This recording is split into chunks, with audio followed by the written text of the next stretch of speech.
Welcome back to the Value Agenda. Today I'm joined by Susan Moor of FRP Advisory. FRP is a leading national advisory firm supporting mid-market businesses across the full corporate life cycle, from growth and transactions through to complex turnaround and recovery. They are best known for restructuring and transformation, and they work across corporate finance, debt advisory, forensic services, and financial advisory. What makes FRP's Transitions practice distinctive is their network of around 500 experienced interim leaders, both operational and financial, placed into businesses that need the right person at the right moment.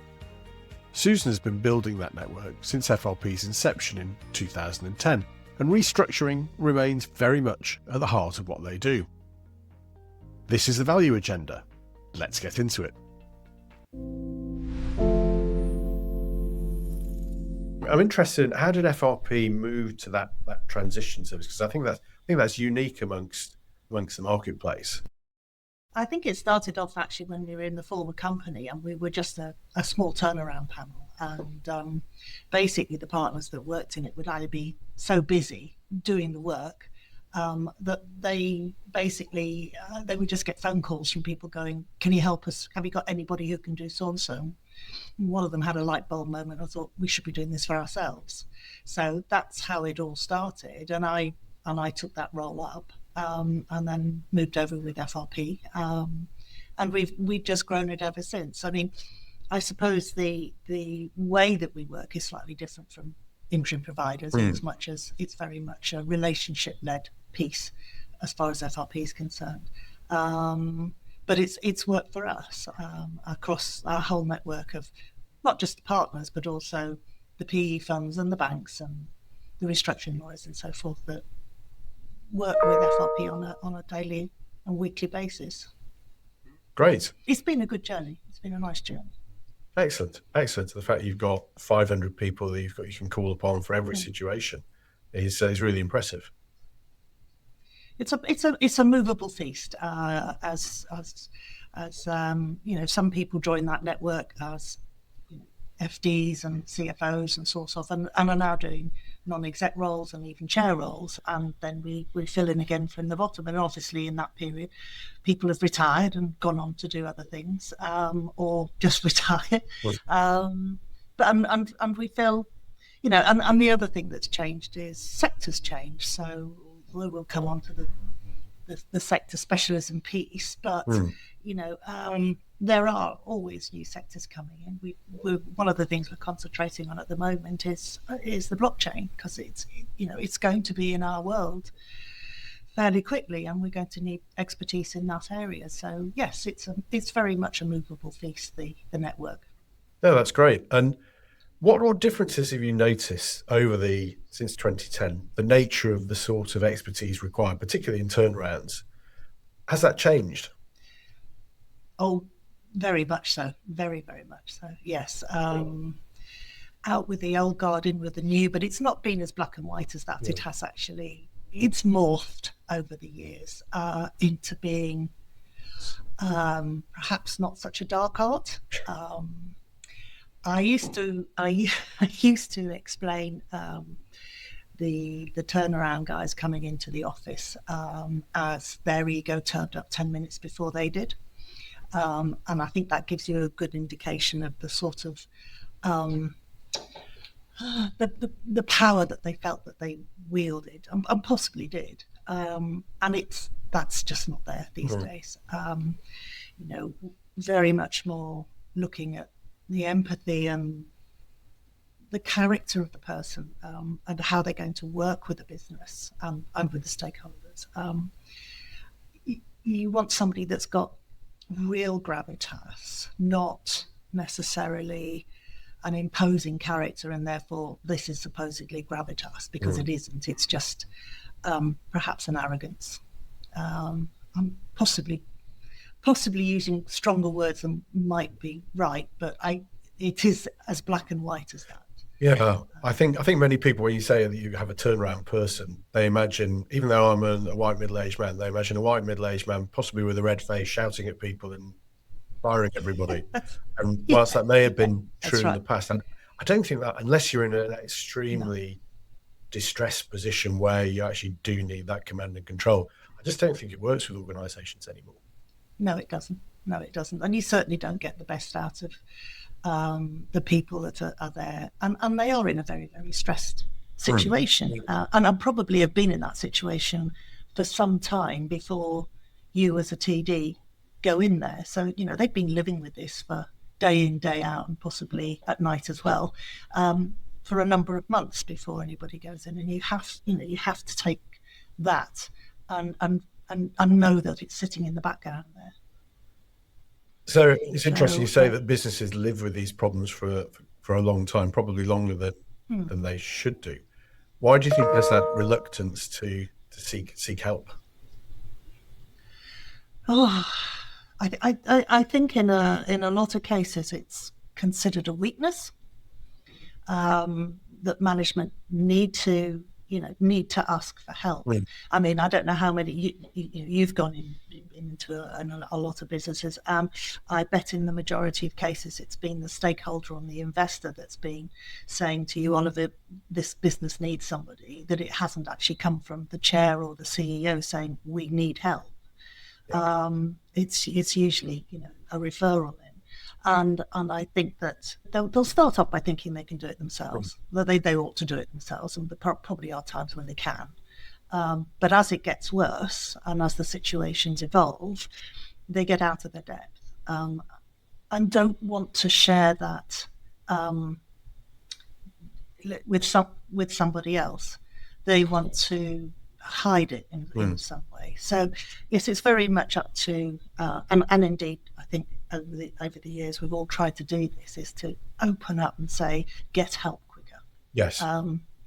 Just reach out and talk to somebody, whether it's your bank or your investor or whoever. Say, I think we have a bit of an issue and I would like some help. And really and truthfully, that's a position of strength, not weakness.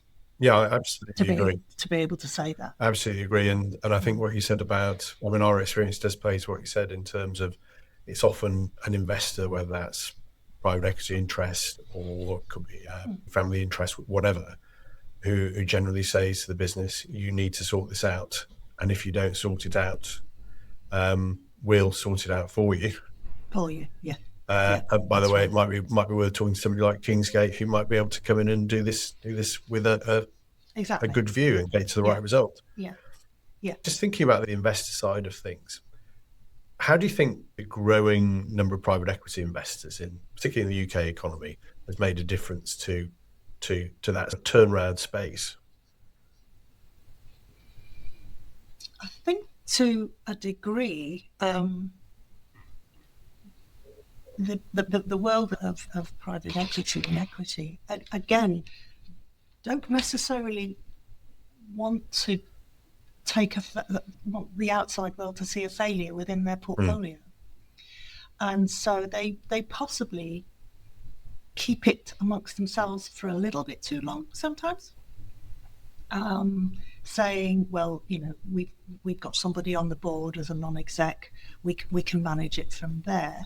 And that's not always the right way of dealing with it.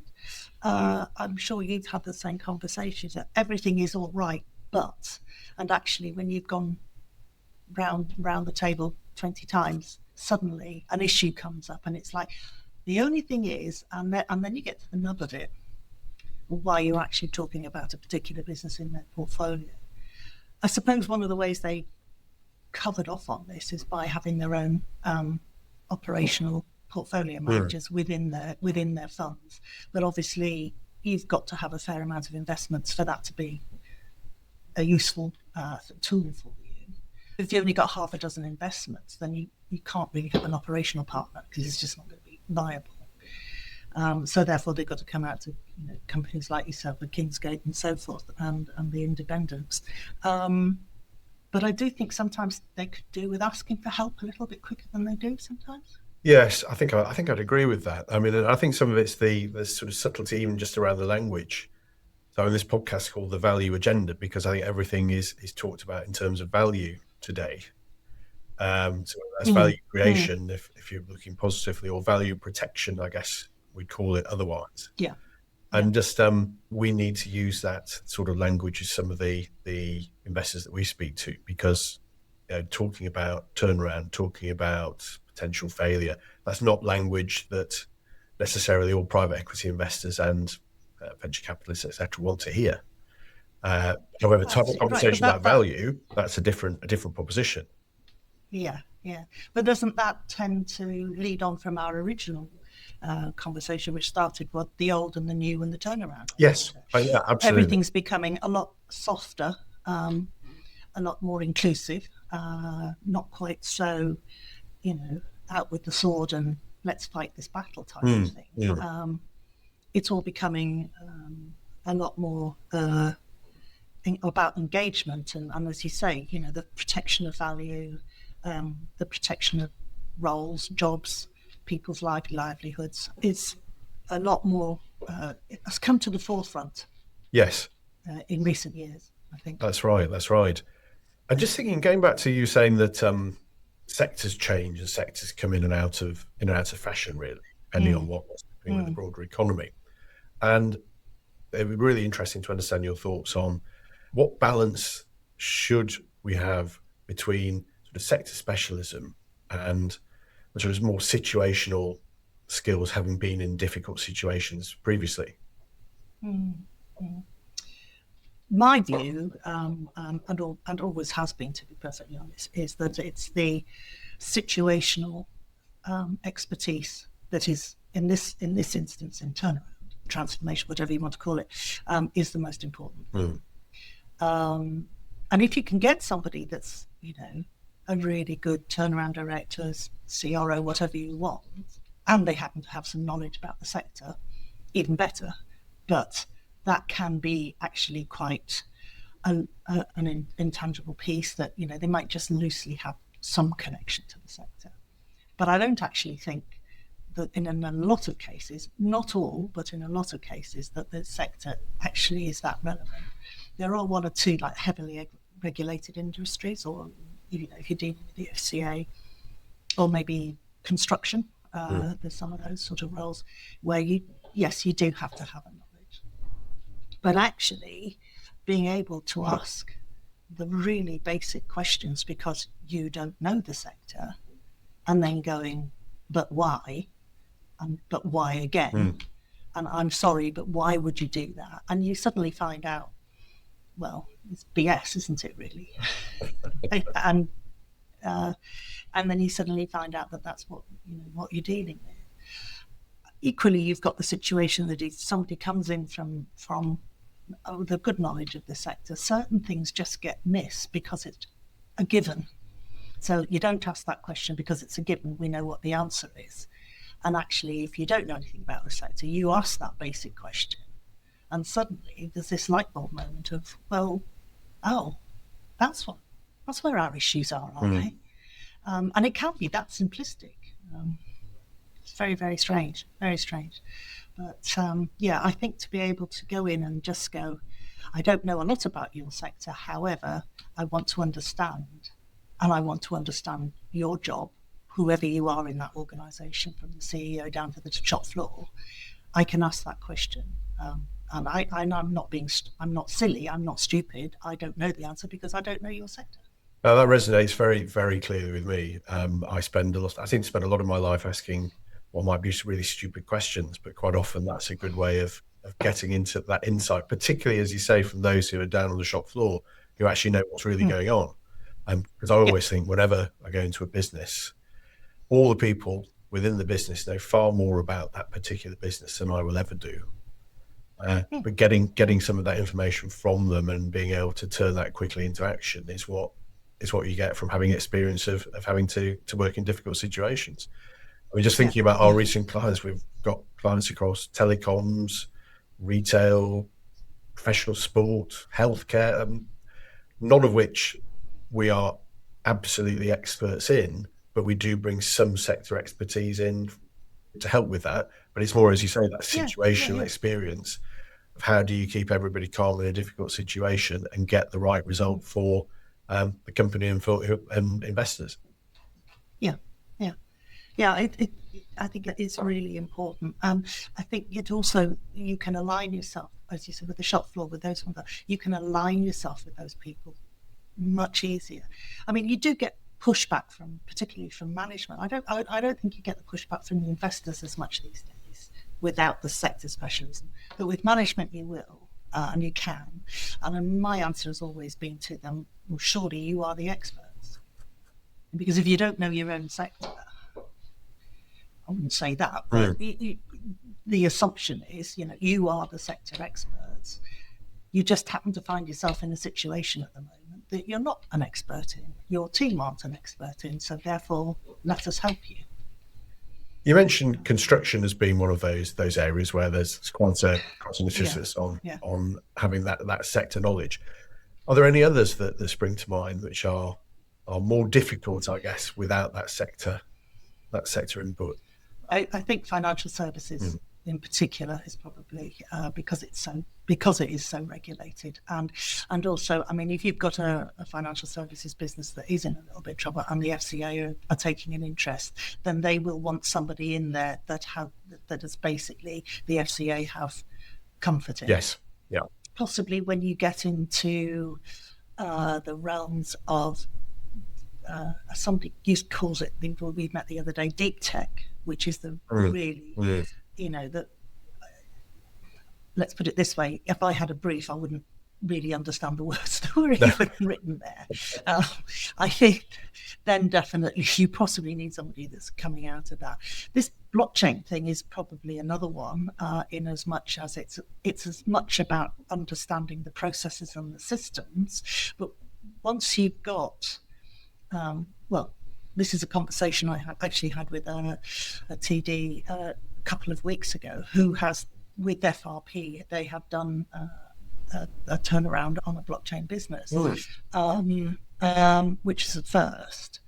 And speaking to him, he has the knowledge in the systems and the processes and what's going on in the back office and behind the systems in the deep tech to be able to take that forward. Now, the FRP partner didn't, who was involved, but he took the engagement alongside this TD who had that background knowledge, and between them, they pushed through the result that the client needed.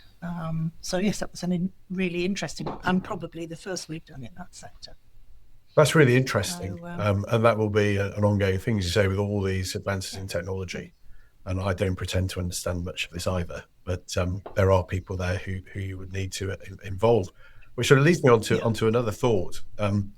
How do you see the balance between having an individual in place, so the traditional sort of turnaround director model, and then bringing in, and that's a really good example you've given, this sort of more of a team approach, because we tend to work in small teams because I think we feel that bringing the power of the team to certain situations can be good for the client, because it's often very hard to get all of that knowledge within one person. Yeah, I agree. I think you have to look at every case individually. And in some cases you will start with one and then know that you need to bring maybe a couple more people in. Sometimes you might need to start with, say, a classic would be you're putting in a CFO. It's usually the conversations all stem from a financial point of view. It's quite often that the messenger gets shot, so therefore the CFO is replaced first. And then you suddenly realise that actually there's no point having a CFO in there at the day rates that cost, when actually you need a bean counter, because the information that's been given to you, you can't believe in. Therefore, you can't make assumptions. Therefore, you can't do a cash flow model. And therefore, get somebody in at the value that you need.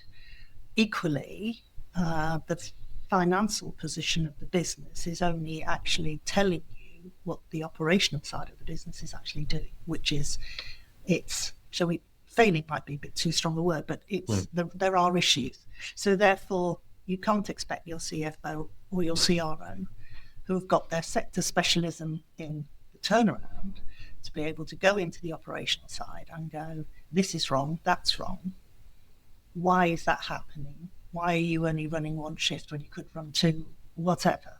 And therefore, you need the eyes and ears of somebody who actually understands that side of things. And we will definitely, when we're looking at roles, we'll look at, and it will start with something like a CFO, and then it will gain traction, and we will then start looking and saying, we need somebody to look at the supply chain or the procurement, or we need an assessment on what actually is the value of the assets in this business, the fixed assets. What are we actually looking at here? I mean, a classic, which we've worked on with came up, was working with a business where it turned out that the actual stock that the business had was completely valueless, but it was on the balance, it was on the P&L at about 5 million, but they didn't make the product anymore that stock was for, so therefore the value was nothing. So you couldn't, and they were looking to borrow against it. Right. Now the CFO wouldn't know, wouldn't have a clue what that widget was for, whatever, but bringing somebody else into the business to actually value that was so important. So there's lots of scenarios where I think a team is good. I think there's two ways. I know with yourselves, you can bring in across the board, and that's great. And you can also bring in a CFO and then somebody underneath. And again, I think that is so much better value for money for the client. Yes. Because if you spent your day doing bean counter, with all due respect, that would be a very, very expensive bean counter. And there are probably people who are much better at that than I am. Absolutely right. Yes. Keep the person doing the strategy, keep that senior person, talking to the stakeholders, talking to the management, keeping everybody on board and on side, and let the other guys just get on with the day to day and get, absolutely involved in the business and know everything about it. Well, that really resonates again, because quite often we get involved when someone says, "Oh, I need someone for 4 to 6 weeks to understand what's happening with the financials," so we don't believe them. Looks like we're going to run out of cash in however long. But often, as you say, the actual underlying issue is an operational one. Yeah. I mean, but again, going back to something we were talking about earlier, Susan, there is sometimes a reluctance to tackle operational issues and saying, well, the burden falls on finance, or it's all down to them.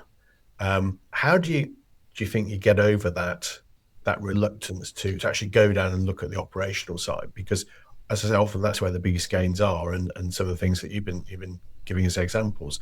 The people who are operational on the shop floor doing the day-to-day work actually know where the answers are to make a potentially failing business into a great business. It really depends on who you're putting into the business in the first place. So if you're able to put a CRO in, a chief restructuring officer in, then you've got the advantage of having somebody who can go right across the organisation and talk to anybody, and should. Basically, if you're bringing somebody in purely on the financial side of things, then it's a lot more difficult, because you've got a CEO in the business, you've got a COO in the business, and they're not going to thank you for the CFO butting in and going down to the shop floor and asking questions. That the chances are they're not going to like that too much. You may get one or two that are okay, but it's unusual. So it really depends on who you've got in the business as the starting point to know whether you can actually shift between finance and operations. It's sometimes easy doing the other way around, because if you've got somebody in on the operational side and then you suddenly start looking at margins and you suddenly realise the reason this business is failing is because the margins on the products or the product lines that are being produced that shouldn't be produced, and you've got sales going, but he's a really important customer, and then you find out that it's the classic of 20% of your customers produce 80% of your goods sales, don't they? So if you start from an operational point of view or a commercial point of view, and then you move it into the financial point of view, that's a much easier shift than taking it the other way around from finance. Because really what you're saying with finance is, right, okay, fine. Our margins are good. We're selling to the right customer base. We've got our KPIs in place. Therefore, over to you guys. It's just, you can't do that. So it's a lot more difficult to do it that way around. Well, that's very interesting. In my opinion. And just going back to something you said earlier about the sorts of people that you place with transition. If there's anybody watching or listening to the podcast who's potentially there thinking about doing something different from an executive career or whatever, what sort of experience do you think will make a good turnaround a professional, somebody who's good in difficult situations? I suppose having seen failure or seen near failure and being able to dig themselves out of it. And with the TDs that we see, that usually comes purely by accident, that they're in a business, this is what their job is. Either they didn't do their DD properly when they went in and they suddenly find themselves in a basket case, or there's been some sort of black swan event and the business has found themselves in this situation, but they fought their way out of it. So they, if you like, and it might even be as much as that they've actually been in something that's had to go into administration. So, but having seen the underside of what a profitable business looks like and having to deal with the issues that have been there. So in the first place, it's rather a case of by accident rather than, you could say being in the wrong place at the wrong time, but equally, from the point of view, if you want to do turnaround, then you were in the right place at the right time and you got on and you dealt with it. So I think from that point of view, that's a really good starting point. Equally, if you've been able to work with, and there are roles in industry, I know that people do, that basically the sort of the portfolio sort of roles, but within an industry, whereby you're actually working with a leader that you're doing this all the time or as project work. So therefore you've got that knowledge of this is really intense for a short period of time, but we're going to get you out of it. And then, we're going to leave you to get on with it. And I think that piece about being able to leave is really important and have that experience of when you're no longer needed, because some people hang on too long because it becomes their baby and they get too involved in it all and therefore don't want to leave. But actually, I think a good TD wants to. The adrenaline starts to dissipate a bit and then they're itchy to get on with the next one. So I think, and also a really wide-ranging career. So that, if somebody has just been in glass manufacturing, man and boy, although we said sector-specific wasn't important, I think you do need to have a good grounding in several sectors. So you have a knowledge of how other people work, how an industry sector looks and works, and possibly how its institutional side of things looks. So that if you're working, at some point within that, then you've got an idea of what good looks like or what good practice should look like, and where are you at the moment, and do we have good practice or no, we haven't, therefore we need to make it that way. We need to get ourselves up to that scratch. So yeah, I think a well-rounded career, and possibly with a couple of hiccups that you've resolved, is probably a good way of looking at it. There are MBA courses in turnaround. Don't laugh, there really are. I don't think you cannot teach turnaround. And I have had people that come to me and gone, I have got my MBA and I did a semester in turnaround. Can you give me a job? And the answer is no. I think I might sign up for one of those. That sounds quite interesting. I'm quite surprised. One of the big business schools in London do it. Right. I always think the same was slightly off the topic, but when they have these MBAs that deal with entrepreneurship, Is that something that can be taught? How Is do you that teach something that? that exists? I'm not quite sure how you teach that. That's It's an oxymoron, isn't it? Going on a course for entrepreneurship. plenty of things on offer. No, that's very interesting. It actually Yeah. just puts me in mind of going back to something we were talking about earlier in terms of the role of the operating partner in private equity. We had a crystal ball. How would you see that developing? Because I think there is a real tension between how much of this can private equity investors do themselves and how much of this do you need to be flexible and bring in the right skills and experience. And I think that's a sort of ongoing tension because there seems to be more investment in operating partners in that kind of capacity. What do you Yeah, think there the future definitely are. looks like? I think with I think as with always, if you've got a good operating partner who understands the turnaround sector and what he's looking at, you can build a really good relationship. There's no doubt about it, because you're both coming from it from the same side. You're both being pragmatic about what good should look like and what you actually have at the moment. He can hold his hand up and go, look, I've got 24 other businesses I need to look after. I can't spend 5 days a week in this one. Therefore, I need to bring somebody in. And actually, at that point, you've then got somebody who understands the situation, can definitely look at, say, right, that is the right person to go in there. Those are the skills that we need. Let's get him in there and let it go. You've got a very, very clear decision maker, which is really useful. Yes. You're just dealing one-to-one with them, and then you put forward people that you think are going to suit, and hopefully you get a very, very quick, you're getting a really good decision making. So you've got a good relationship. I think if you've got somebody, and hopefully there aren't too many around that's perhaps not that good at that job, or is maybe a little weaker, and therefore probably not as confident in their own assessments, then it can be a blockage to getting something done quickly.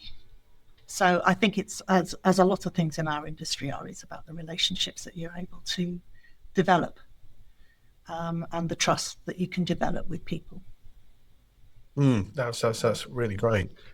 No, thank you, Susan. That's been really interesting. We've covered an awful lot. But I guess to round things up, and this may be an unfair question, if you could offer one bit of key advice or learning to somebody who's in a difficult situation on the corporate side, what would it be? Reach out and get help as soon as you can. And don't consider that as a sign of weakness, because it really isn't. From the corporate point of view, yes, that's got to be the most important thing that they can do. The second thing I would say is, if you're going to bring somebody into your business, whether you've asked to have somebody in your business or it's been forced on you to have somebody in your business, don't just interview one person. Don't have a conversation with one person. Have a conversation with at least 2 or 3, because you don't know what good looks like. Equally, you're in a highly charged situation with a lot of pressure, and you've got to be able to work with the person that's coming in. It's going to get very personal. It's going to get very challenging, and you need to know that you can work with this person for probably the next 6 months very closely, and therefore, you need the right character and personality with you on that journey. Hopefully people like myself, we do a good job, and you're probably the same, we do a good job in putting forward the selection that we put forward, which is always very limited.